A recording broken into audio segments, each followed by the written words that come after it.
नमस्कार बच्चों, कैसे हैं आप सब। आशा करती हूँ आप सभी अच्छे होंगे, स्वस्थ होंगे, खुश होंगे और अपनी पढ़ाई कर रहे होंगे। आप सभी जानते हैं और मैं स्वागत करती हूँ आप सभी का आईसीटी वर्चुअल यहाँ पर एकत्रित हुए हैं क्लास 6 की हिंदी में हम यहाँ पर हैं अपने हिंदी व्याकरण का टॉपिक संधि। तो देखिए हमारा जो ये टॉपिक है इसको हम काफी पढ़ रहे हैं और इसमें हमने बहुत सारी चीजें यहाँ पर पढ़ी। जैसे सबसे पहले हमने क्या पढ़ा, क्योंकि देखिए कई बच्चे जो है आज यहाँ पर काफी टाइम बाद होंगे तो फिर उन्हें याद नहीं होगा कि किस तरह से हमने यहाँ पर अपना ये टॉपिक जो है स्टार्ट। तो देखिए संधि जो है इसको हम कहते हैं ज्वाइनिंग। संधि करना यानी कि किसी भी चीज का मेल करना, आपस में उनको क्या करना, ज्वाइन करना, जोड़ना। ठीक है, तो जैसे मैंने यहाँ पर बताया कि बहुत सारे शब्द जो है इस तरह से हमारे हिंदी में जुड़े हुए रहते हैं। जैसे विद्या धन अर्थी विद्यार्थी, हिम धन आलय हिमालय, देव धन आलय देवालय। तो ये कैसे ये सारी चीजें बनती है। ठीक है, तो सबसे पहले हमने देखा कि ये जो शब्द बनते हैं किस तरह से बनते हैं। इस तरह से जब वर्णों का मेल होता है, यानी कि वर्ण जब आपस में मिलते हैं तो उसके बाद हमारे ये शब्द बनते हैं।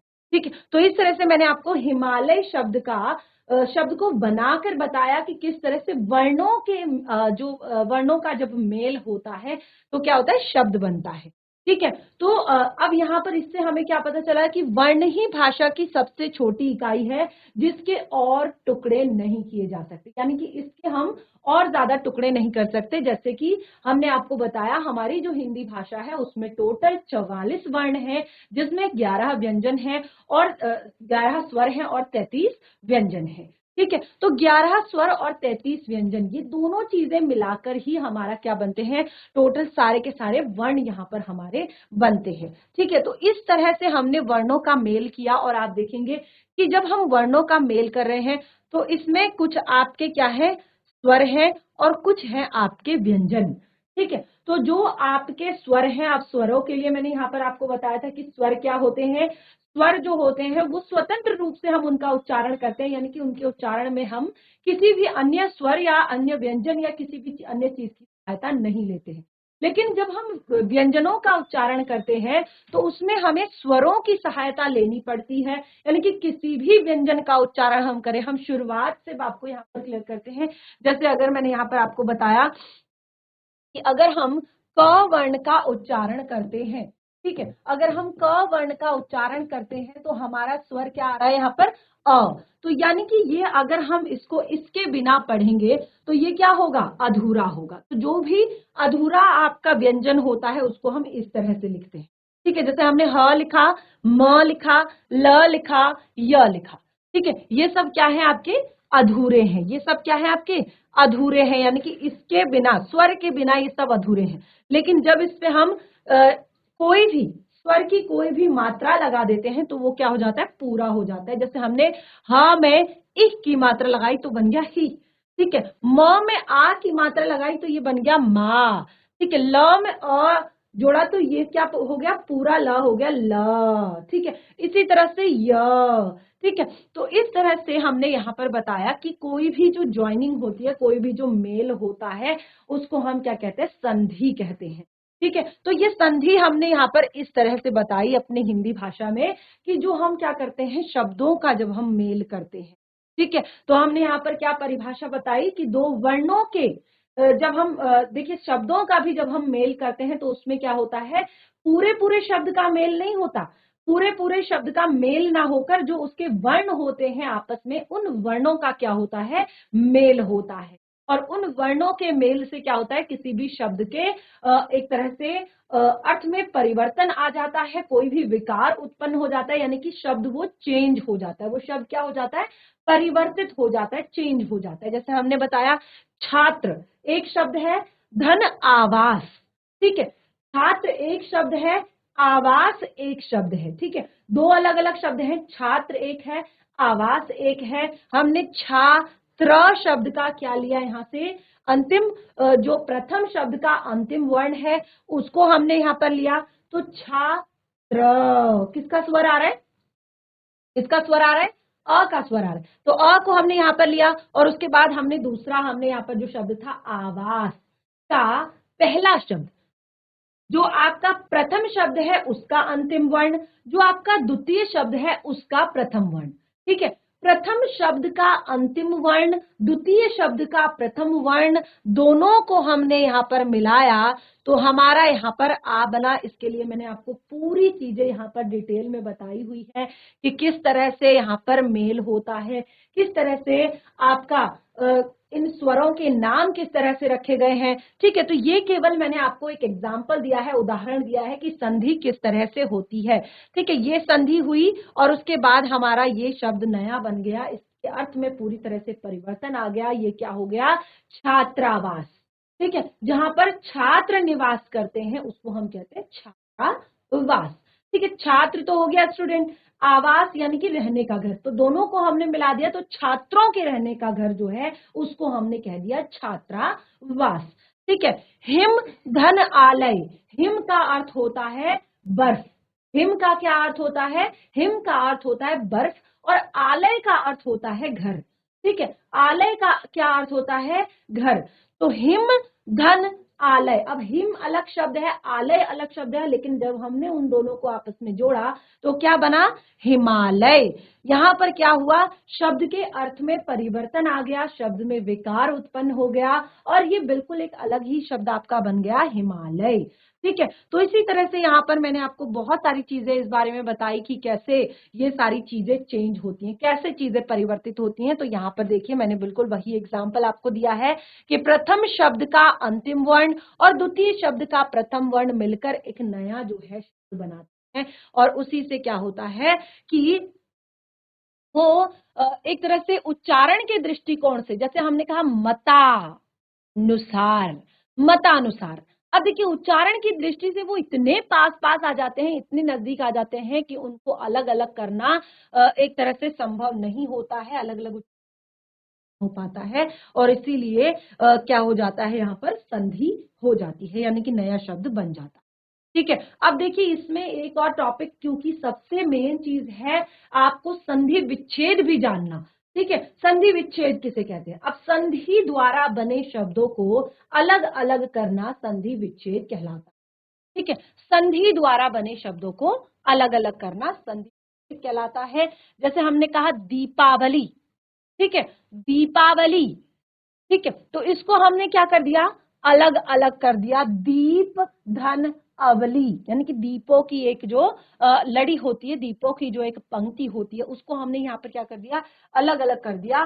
तो जो क्या होता है, संधि द्वारा बने शब्दों को, यानी कि दो जो शब्दों से मिलकर जो शब्द बनते हैं उनसे उनको उनकी पूर्वावस्था में ही लेकर आना, उनको बिल्कुल उसी तरह से अलग अलग कर देना ही संधि विच्छेद कहलाता है। जैसे गिरीश, गिरीश शब्द दो शब्दों से मिलकर बना हुआ है, गिरी धन ईश।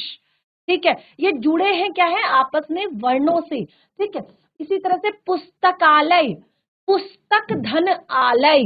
ठीक है, पुस्तक धन आलय, पुस्तक अलग है, आलय अलग है, दोनों को हमने अलग अलग कर दिया तो क्या बन गया? पुस्तक धन आलय। रामावतार, राम धन अवतार, रामावतार। ठीक है, तो ये हो गया।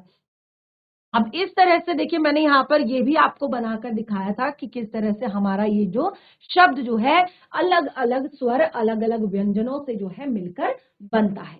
उसके बाद हमारा जो टॉपिक था मेन, वो था संधि के भेद, और संधि के भेदों में भी हम काफी चीजें पढ़ चुके थे। तो जैसे सबसे पहले मैंने संधि के भेदों में आपको बताया था स्वर संधि, व्यंजन संधि और विसर्ग संधि।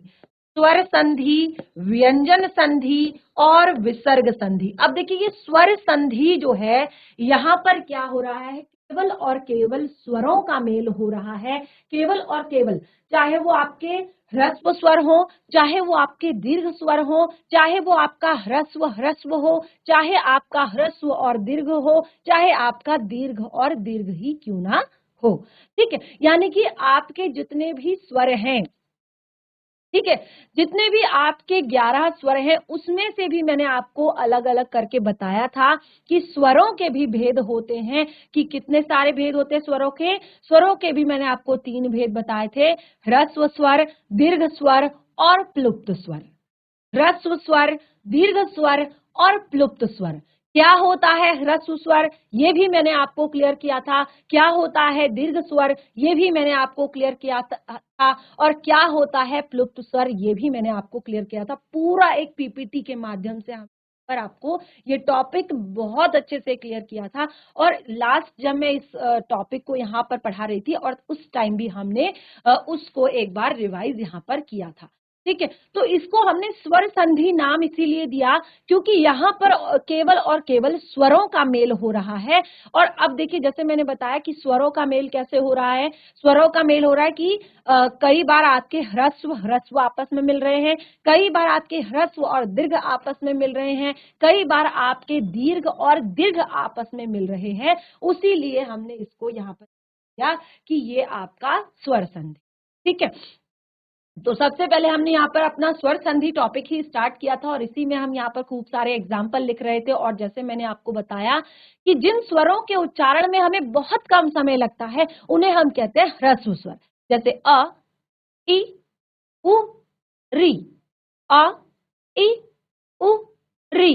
ठीक है, ये चार आपके ह्रस्व स्वर हैं, इनके उच्चारण में बहुत कम समय लगता है। लेकिन जो दीर्घ स्वर होते हैं उनके उच्चारण में ह्रस्व की अपेक्षा दुगना समय लगता है। पढ़कर भी बताया था अ, आ। ठीक है, जब अ बोलेंगे उसके बाद थोड़ा सा और ज्यादा समय लगता है आ, इह, ई, उफ, ऊ, री। ठीक है, फिर उसके बाद बाकी सारे दीर्घ हैं जैसे ए, आई, ओ, औ। ठीक है, ये सब दीर्घ हैं। ठीक है, तो हमने यहाँ पर स्वर संधि को पढ़ा तो हमने कहा स्वरों के मेल से उत्पन्न विकार को स्वर संधि कहते हैं। जहां पर केवल स्वरों का मेल होता है और उसी से विकार उत्पन्न होता है तो उसी को हमने स्वर संधि कहा। एग्जाम्पल में मैंने यहाँ पर दिया दीप धन अवली, दीपावली। ठीक है, तो ये आपका हो गया। यहाँ पर देखिए आप दी प, दी प क्या है आपका व्यंजन है और व्यंजन हमेशा स्वरों की सहायता से उच्चारित होते हैं। तो इसका जो अंतिम वर्ण है वो क्या है अ। ठीक है, इसी तरह से अवली, अवली शब्द का जो प्रथम वर्ण है वो भी आपका अ ही है। दोनों को हमने यहाँ पर मिलाया तो दोनों यहाँ पर जो है मिलकर यहाँ पर आ बने और ये क्या हमारा स्वर से स्वर ही यहाँ पर बन रहा है और हमारा नया शब्द था दीपावली। ठीक है, अब देखिए दीर्घ जो स्वर हमने यहाँ पर बताया और ह्रस्व स्वर जो हमने बताया उसी के आधार पर यहाँ पर जो स्वर है उसके जो है अलग अलग भेद बताए। स्वर संधि के भी अलग अलग भेद बताए गए हैं जिसमें हम दीर्घ संधि को यहाँ पर पढ़ रहे थे। उसके बाद हमारा नेक्स्ट टॉपिक होने वाला है गुण संधि, वृद्धि संधि, यण संधि और अयादि संधि। तो लास्ट हमारा जो टॉपिक हम यहाँ पर पढ़ रहे थे वो हमारा था दीर्घ संधि, जिसमें हमने बताया कि ह्रस्व ई, ह्रस्व अ, ई, उ, री, ये सब क्या है ह्रस्व है। इनके उच्चारण में बहुत कम समय लगता है। जैसे अ, आ, इ, ई, उफ, ऊ, री। ठीक है, तो जो हमारे अ, इ, उ, री है वो क्या है ह्रस्व है।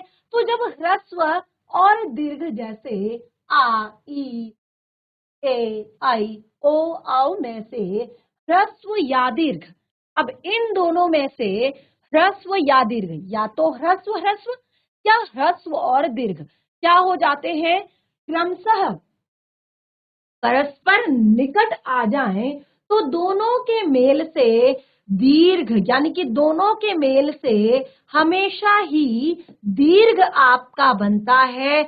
और क्या दीर्घ बनता है वो आप यहाँ पर देखिए, हमेशा ही दीर्घ बनेगा, दीर्घ आ बनेगा, दीर्घ ई बनेगा, दीर्घ ऊ बनेगा। ठीक है, तो एग्जाम्पल के लिए यहाँ पर देखिए मैंने लिखवाया है आपको। जब इस तरह से देखिए अ और अ यानी कि मिलेंगे, दोनों ह्रस्व मिलेंगे तो यहाँ पर आ बनेगा यानी कि दीर्घ बनेगा। ये क्या है आपकी दीर्घ दीर्घ आपका ये स्वर है। ठीक है, ये आपका क्या है दीर्घ स्वर है। तो दोनों जब मिलेंगे आपका ये दीर्घ बनेगा, फिर एक ह्रस्व एक दीर्घ मिलेगा तो भी दीर्घ स्वर बनेगा, दोनों दीर्घ स्वर मिलेंगे तो भी आपका दीर्घ ही बनेगा। उसके बाद यहाँ देखिए तो ये भी आपका दीर्घ ही है। ठीक है, ये भी आपका दीर्घ ही है। तो कैसे आप देखेंगे, दोनों ही ह्रस्व मिलेंगे तो भी दीर्घ बनेगा, एक ह्रस्व एक दीर्घ मिलेगा तो भी दीर्घ ही बनेगा, दोनों ही दीर्घ स्वर मिलेंगे तो भी आपका दीर्घ ही बनेगा। इसी तरह से आपका लास्ट में जो मैंने उह का एग्जाम्पल दिया, ऊ का एग्जाम्पल दिया, उसमें भी आप देखिए, यानी कि दोनों ह्रस्व अगर मिलते हैं, यानी कि उह और उह ही अगर मिलते हैं तो हमेशा दीर्घ ही बनेगा। और अगर एक ह्रस्व एक दीर्घ यानी कि उह और ऊ अगर मिलते हैं तो भी आपका दीर्घ ही बनेगा। और अगर ऊ और ऊ ही मिलते हैं यानी कि दोनों ही दीर्घ मिलते हैं तो भी आपका दीर्घ ही बनेगा। इसीलिए इसका नाम दीर्घ संधि रखा गया है। समझ रहे आप? पहले हमने स्वर संधि को पढ़ा, स्वर संधि के भी हमने यहाँ पर बहुत सारे भेद बताए, जिसमें स्वर संधि का पहला भेद था दीर्घ संधि। तो दीर्घ संधि को दीर्घ संधि क्यों कहते हैं ये मैंने आपको यहाँ पर क्लियर किया, ठीक है। उसके बाद देखिए मैंने यहाँ पर दीर्घ संधि के ढेर सारे एग्जाम्पल आपको दिए। सबसे पहले हमने ह्रस्व का मेल, यहाँ पर ह्रस्वों का मेल यहाँ पर किया, देख सकते हैं आप, दोनों ही ह्रस्व। जैसे मत धन अनुसार, तो क्या बना, मता अनुसार। राम धन अवतार, रामावतार। भाव धन अर्थ, भावार्थ। वीर धन अंगना, वीरांगना। और इस तरह से मैंने आपको कुछ और भी यहाँ पर होमवर्क लिखने के लिए कहा। उसके बाद सेकंड एग्जाम्पल हमने लिया था एक ह्रस्व और एक दीर्घ का, जिसमें हिम धन आलय। अब देखिए हिम धन आलय, ही म अ का स्वर आ रहा है यानी कि आपका ह्रस्व स्वर है, आलय जो है वो आपका दीर्घ स्वर है। तो हिम धन आलय, हिमालय, तो दोनों मिलकर भी आपका हमेशा ही दीर्घ बनाएंगे, तो क्या बन गया, हिमालय, ठीक है। इसी तरह से पुस्तक धन आलय, देखिए यहाँ पर मैंने आपको कुछ होमवर्क के लिए भी दी थी। पुस्तक धन आलय, पुस्तकालय। देव धन आलय, देवालय। धर्म धन आत्मा, धर्मात्मा। रत्न धन आकार, ठीक है, रत्नाकार। साधन आकार, साकार, ठीक है। मरण धन आसन्न, मरणासन्न, ठीक है। तो ये सारे एग्जाम्पल आपको मैंने एक ह्रस्व और एक दीर्घ के दिए थे। उसके बाद दोनों ही दीर्घ, एक दीर्घ और एक ह्रस्व हमने लिया, यानी कि उसको अपोजिट कर दिया। जैसे विद्या धन अर्थी, विद्या धन अर्थी। विद्या, अंतिम वर्ण क्या है आपका, आ है। अंतिम वर्ण क्या है, आ, यानी कि दीर्घ है। और अर्थी में प्रथम वर्ण आपका ह्रस्व है। दोनों ही मिलकर हमेशा ही दीर्घ बनाएंगे, तो क्या हुआ, विद्यार्थी। इसी तरह से रेखा धन अंकित, रेखा धन अंकित का अ, तो क्या बन गया, रेखांकित। इसी तरह से विद्या धन अध्ययन, विद्याध्ययन, ठीक है। इसी तरह से आपका शिक्षा धन अर्थी, शिक्षार्थी, ठीक है। तो ये कुछ एग्जांपल्स यहाँ पे इसके दिए थे। उसके बाद जो था नेक्स्ट हमारा, दोनों ही दीर्घ हमने यहाँ पर लिए थे। तो दोनों जो दीर्घ हमने यहाँ पर लिया, आप देख सकते हैं दोनों दीर्घों में हमने यहाँ पर क्या लिया है एग्जाम्पल पे, विद्या धन आलय। दोनों ही दीर्घों में हमने क्या एग्जाम्पल लिया है, विद्या धन आलय, विद्यालय। और आप देख सकते हैं विद्या, विद्या, जो आपका अंतिम वर्ण है वो क्या है, आ है। अंतिम वर्ण क्या है आपका, आ है। और उसी तरह से सेकंड शब्द, दूसरे शब्द का प्रथम वर्ण भी आपका आ ही है। तो विद्या धन आलय, दोनों ही आपके दीर्घ स्वर है और लास्ट में आपका दीर्घ ही बना रहे हैं यहाँ पर। और इसी तरह से वार्ता धन आलाप, महाधन आशय, महाधन आत्मा, दया धन आनंद, राजा धन आज्ञा, चिकित्सा धन आलय, ठीक है। तो आप देखिए सारे के सारे जितने भी एग्जाम्पल यहाँ पर मैंने आपको दिए हैं, सब क्या है, दोनों ही दीर्घों के ही हैं, ठीक है। तो इस तरह से ये आपने पढ़ा अच्छे से और समझा संधि के भेदों में। दीर्घ संधि में हम लगभग जो है लास्ट, यानी कि जो हम अ वाला पढ़ रहे थे, अ और आ वाला, वो हमने यहाँ पर कंप्लीट कर लिया था। और उसके बाद देखिए हम आगे जो हम अगला जो हमने यहाँ पर लिया था एग्जाम्पल, वो हमने लिया था फिर इ और इह का, ठीक है। उसमें भी मैं बहुत सारे एग्जाम्पल आप लोगों को यहाँ पर बताए थे। तो लास्ट हमारा यही था, यहीं तक हम अच्छे से इसको रिवाइज कर लिया है, क्योंकि बहुत ज्यादा जरूरी है रिवाइज करना कि क्या हमने अपने लास्ट सेशन में पढ़ा था। देखिए, अगर मैं इस टॉपिक को यहीं से स्टार्ट कर देती तो मुझे लगता कि कई सारे बच्चे बिल्कुल नहीं समझ पाते कि आखिर मैम पढ़ा क्या रही हैं, आखिर ये है क्या, आखिर मैम हमें अ ई क्यों पढ़ा रही हैं। ठीक है ना। तो ये हमारा टॉपिक है संधि, और संधि को हम इंग्लिश में कहते हैं ज्वाइनिंग, जिसका अर्थ होता है मेल। और वो हम किस तरह से यहाँ पर कर रहे हैं, किस तरह से हमारे यहाँ पर शब्दों में विकार उत्पन्न होता है, शब्दों में परिवर्तन आता है, नया शब्द बनता है, शब्द का अर्थ पूरी तरह से चेंज हो जाता है, वो हम यहाँ पर देख रहे हैं। तो लास्ट देखिए जो हमने पढ़ा, कवि धन इंद्र। ठीक है, कवि धन इंद्र, तो क्या बन गया हमारा, कवींद्र। ठीक है, तो अब आप यहाँ पर देखेंगे दोनों ही हमने क्या लिए हैं, आपके दोनों ही ह्रस्व स्वर लिए हैं, कवि। आप देख सकते हैं छोटी ई की मात्रा लगी हुई है, तो यानी कि आपका छोटी ई यहाँ पर है। इंद्र शब्द आप देखेंगे कि ई जो है वो भी छोटी ई है, तो ये दोनों ही आपके ह्रस्व हैं, लेकिन शुरुआत में ही कहा है क्योंकि दीर्घ संधि है तो दीर्घ बनेगा, यानी कि हमेशा आपका ई बनेगा। ठीक है, इसी तरह से रवि धन इंद्र, रवींद्र। ठीक है, अभी धन इष्ट, अभिष्ट। ठीक है, और इधर देखिए एग्जाम्पल यहाँ पर दिया था हमने, एग्जाम्पल के लिए मैंने यहां पर दिया था अति धन ईव, तो क्या बनेगा आपका, अतीव। ठीक है, हमेशा दीर्घ बनेगा, ये ध्यान दीजिएगा। ठीक है, मुनि धन इंद्र, तो क्या बनेगा आपका, क्या बनेगा शब्द, मुनि धन इंद्र, क्या बनेगा, मुनीन्द्र। ठीक है, यानी कि हमेशा आपकी जो है क्या लगेगी, जो मात्रा है वो आपकी बड़ी ई की मात्रा लगेगी। तो इसको हमने क्या कहा, मुनीन्द्र। ठीक है, यहाँ बिंदी लगा दी और इस तरह से हमने द्र लिख दिया। ठीक है, तो ये हमने लास्ट में यहाँ पर पढ़ा था, यानी कि दोनों ही हमने ह्रस्व लिए थे। तो अब हम यहाँ पर जो स्टार्ट करेंगे वो हम यहाँ पर नेक्स्ट लेंगे एक ह्रस्व और एक दीर्घ। ठीक है, यहाँ पर अब जो हम नेक्स्ट आपका एग्जाम्पल लेने वाले हैं वो हम लेने वाले हैं एक ह्रस्व और एक दीर्घ का। ठीक है, तो देखिए अब जो है नेक्स्ट हमारा यहाँ पर एक हम लेंगे ह्रस्व। ठीक है, एक हम लेंगे ह्रस्व और यहाँ पर नंबर 6 डालेंगे और उसके बाद एक हम लेंगे दीर्घ, और हमेशा ही क्या बनेगा आपका, दीर्घ बनेगा। ये मैंने आपको शुरुआत में ही बताया, यानी कि हमेशा ही आपका दीर्घ बनेगा, ये मैंने आपको शुरुआत में बताया है। तो देखिए चलिए इसको लिखते हैं, ये कुछ एग्जाम्पल, गिरी धन ईश। चलिए कौन करेगा इस उदाहरण को, फटाफट से मुझे बताइए कि कौन सॉल्व करेगा इस उदाहरण को।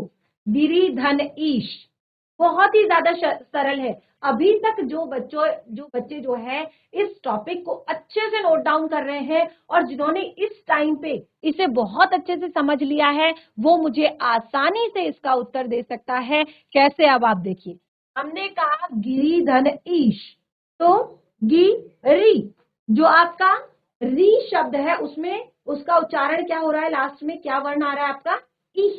ठीक है, यानी कि आपका ह्रस्व स्वर। ठीक है, फिर हमने कहा द्वितीय वर्ण का प्रथम स्वर, तो द्वितीय वर्ण का प्रथम स्वर जो है वो आपका क्या है, प्रथम वर्ण क्या है, ई है। ठीक है, जो प्रथम शब्द है उसका अंतिम वर्ण और द्वितीय शब्द का प्रथम वर्ण हम यहाँ पर लेते हैं। तो ये क्या है आपका, ई है, तो हमेशा ही आपका दीर्घ बनेगा। तो कैसे क्या हो जाएगा आपका, ये जो यहां पर आपकी ई की मात्रा थी ना वो क्या हो जाएगी, आपकी बड़ी ई हो जाएगी। तो क्या बन जाएगा, गिरीश। ठीक है, क्या बन जाएगा, गिरीश। ठीक है, इसी तरह से एक और एग्जाम्पल हम यहाँ पर लेंगे, इसी का एक और उदाहरण देंगे। ये बहुत ही आसान है, इसको जरा फटाफट कीजिए, अपने आप कीजिए जरा इसको। मुनि धन ईश, चलिए बिल्कुल इसी तरह से है, फटाफट से खुद से करेंगे, जरा अपनी नोटबुक में मुझे बताएंगे करके। ठीक है, इसी तरह से कपि धन ईश, ठीक है। इसी तरह से हरि धन ईश। चलिए फटाफट कौन बताएगा मुझे, अभी बहुत ही ज्यादा इजी एग्जांपल्स दिए मैंने, बहुत ही ज्यादा इजी एग्जांपल्स दिए हैं। कपी धन ईश और गिरी हरि धन ईश, कौन बताएगा? फटाफट हैंड रेज कीजिए जरा जल्दी से, क्योंकि जिसने अगर पढ़ा है ना, जिसने अगर पहले से भी नोट किया है, पढ़ा है, तो उनके लिए बहुत ही ज्यादा इजी है। फटाफट हैंड रेज करेंगे, कौन बताएगा? ये जीआईसी सफदर खाल, जीआईसी सफदर खाल, माइक लेंगे बच्चा।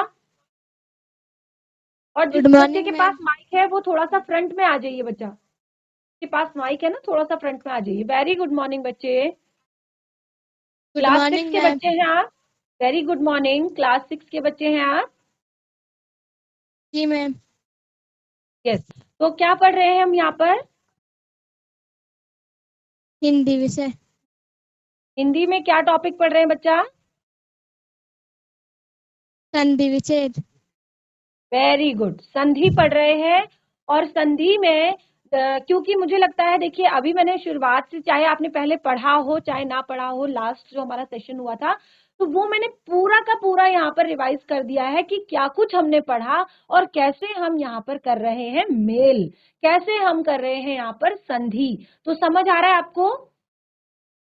जी समझ आ रहा है बच्चे आपको? तो यहाँ पर मैंने आपको बताया अभी अभी कि हम एक ह्रस्व स्वर और एक दीर्घ स्वर का मेल करेंगे, ठीक है। ये आपका क्या है? ह्रस्व स्वर है और ये है आपका दीर्घ स्वर, ठीक है। इनका हम मेल करेंगे तो यहाँ पर हमेशा दीर्घ ही बनेगा, ये मैंने शुरुआत में बताया। तो एक एग्जाम्पल मैंने आपको यहाँ पर दे दिया और 3 मैंने आप लोगों को खुद लिखने के लिए कहे। तो कैसे लिखेंगे जरा मुझे बताइए फटाफट। मुनीस। गुड, मुनीस। लेकिन कैसे होगा ये मुनीश?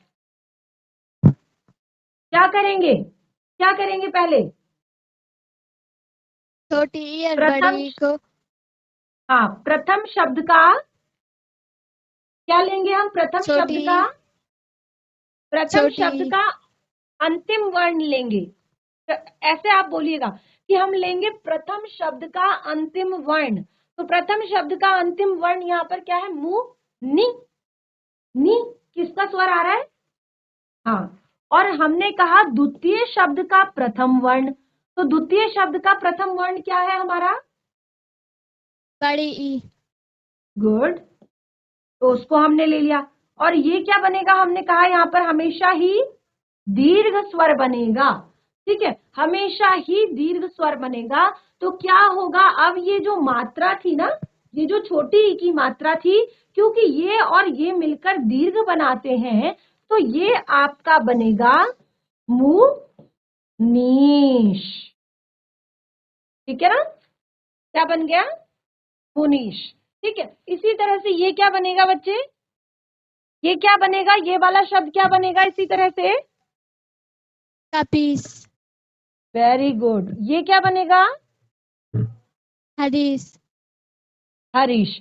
देखिए इसी से हमारी जो स्पेलिंग मिस्टेक्स होती है ना, यानी कि जो हम हिंदी में जो हम गलत लिखते हैं, कई बार मात्राओं की दिक्कत हो जाती है, तो वो भी हमारी सारी यहाँ पर क्लियर हो जाएंगी। अभी देखिए हमने कहा हरीश, तो हम मेल कैसे करेंगे?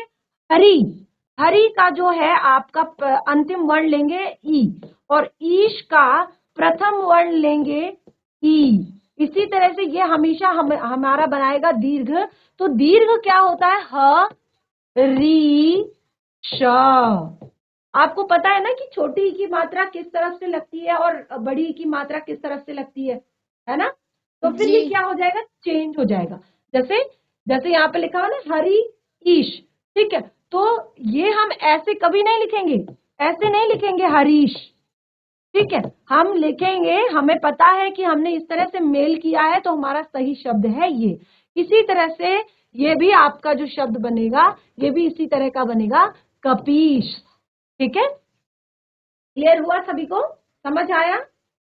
समझ आया बच्चे? जी मैम।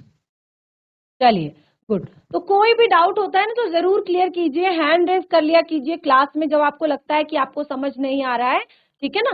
तो उसके बाद हम यहाँ पर आगे जो हमारा टॉपिक है वो है आपका दोनों ही हम ह्रस्व लेने वाले हैं, यानी कि दोनों ही सॉरी एक हम यहाँ पर हमने पहले दोनों ह्रस्व लिए, फिर हमने एक ह्रस्व एक दीर्घ लिया। तो अब हम इसी टॉपिक को आगे कंटिन्यू करेंगे, यानी कि इसमें हम लेंगे आपका एक दीर्घ और एक ह्रस्व, यानी कि अब हमारा उसके जस्ट अपोजिट हो गया। यानी कि अब हम जो भी एग्जाम्पल लेंगे उसमें जो आपका पहला वर्ण होगा, पहले शब्द का अंतिम वर्ण होगा, वो कैसा होगा, वो आपका दीर्घ स्वर होगा, और द्वितीय शब्द का प्रथम वर्ण जो होगा वो आपका होगा ह्रस्व स्वर, और ये दोनों ही मिलकर यहाँ पर दीर्घ ही बनाएंगे। तो कुछ एग्जाम्पल जो है हम वो इसी तरह के लेंगे इसमें। अब जैसे देखिए पहला एग्जाम्पल लेते हैं, ठीक है। यहाँ पर हम पहला एग्जाम्पल लेते हैं सची, ठीक है, धन इंद्र, ठीक है, सची धन इंद्र, ठीक है। अब देखिए तो यहाँ पर अब देखिए इसको आपने कैसे करना है, ये आपका क्या है, दीर्घ स्वर, ठीक है, ये आपका क्या है, ह्रस्व स्वर, दीर्घ ही बनाएगा। तो देखिए सची धन इंद्र क्या बनेगा वो आप यहां पर खुद से लिखेंगे, ठीक है, नारी धन इष्ट। अब देखिए क्योंकि हमने यहाँ पर शुरुआत में ही बताया कि ये जो हम एग्जाम्पल लेने वाले हैं इसमें जो हमारा प्रथम वर्ण, जो प्रथम शब्द का अंतिम वर्ण होगा वो आपका दीर्घ स्वर होगा, और जो द्वितीय शब्द का प्रथम वर्ण होगा वो ह्रस्व स्वर होगा, ठीक है। तो अब देखिए नारी धन इष्ट, अब इसको अपनी नोटबुक में कीजिए जरा फटाफट, चलिए ये फटाफट कीजिए, और यही आज का आपका होमवर्क भी है, और आप इसको घर से करके लाइए, और इससे पता चलेगा कि आप लोगों को समझ आया है कि नहीं आया है, अगर आप इसको लिख कर लाएंगे घर से। इसीलिए मैंने यहाँ पर दोनों के आंसर नहीं दिए हैं, और अगर आप इसको अच्छे से घर से लिख कर लाते हैं और फिर आपको पता चलता है कि आपको समझ आ चुका है, या कहीं पे आपको लगता है कि नहीं अभी भी समझ नहीं आया है, तो नेक्स्ट सेशन में जरूर पूछे कि मैम एक बार फिर से क्लियर कर दीजिए कि किस तरह से हम इसको करेंगे सॉल्व, ठीक है। बाकी का टॉपिक जो है काफी लेंदी है, अभी हमने बहुत सारे भेद इसमें पढ़ने हैं, तो हमारे साथ इसी तरह से बने रहिए, और हम टॉपिक को कंटिन्यू करेंगे अपने नेक्स्ट सेशन में। तब तक के लिए धन्यवाद, आपका दिन शुभ हो।